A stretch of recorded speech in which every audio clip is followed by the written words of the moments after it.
চাইতাম আমিও যদি এমন হতে পারতাম, কিন্তু যা হবার নয়। তিনি ছিলেন মধ্যম আকৃতির সুঠাম দেহের অধিকারী একটি মানুষ। তার চুলগুলো ছিল ঘাড় পর্যন্ত প্রলম্বিত, হালকা হালকা কোঁকড়ানো। তিনি যখন চুলের ভিতরে তৈল দিয়ে আছড়াতেন, মনে হতো মৃদুমন্দ ঢেউ দেখা যায়। তার কপাল ছিল চওড়া, ভ্রুগুলো ছিল জোড়া ভ্রু, ধনুকের মতো বাঁকা। চোখের পাতাগুলো ছিল ফুটন্ত গোলাপের গোলাপি রঙের এক একটি পাপড়ির মতো।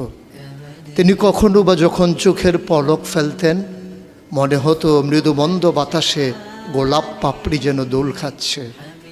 তার চোখের সাদা অংশ ছিল রক্তিমাভ সাদা, কালো অংশ ছিল কৃষ্ণ কালো।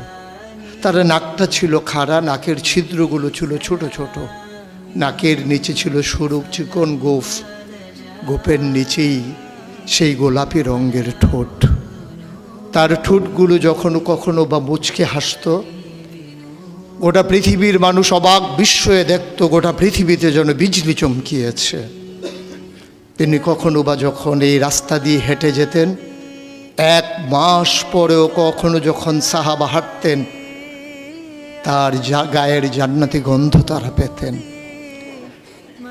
মায়েরা উম্মাহাতুল মুমিনিন যারা, তারা নবীর যখন কখনো এই ঘামে ভেজা শরীর নিয়ে ঘরে ঢুকতেন, কপালের ভিতরে মুক্তোর দানার মতো ঘামগুলো যখন জমে থাকতো, মায়েরা ছোট্ট শিশি খুঁজে সেই ঘামগুলো শিশিতে ভরে জমা রেখে দিতেন, কখনো বা ঈদে কোনো অনুষ্ঠানে যেন আতর হিসেবে ব্যবহার করতে পারেন। এই সুরত ধারণ করা কোনো মানুষের সাধ্যর বাইরে। কখনোই কোনো মানুষ এই সুরত ধারণ করতে পারবে না চেষ্টা করলেই, কিন্তু তার সিরত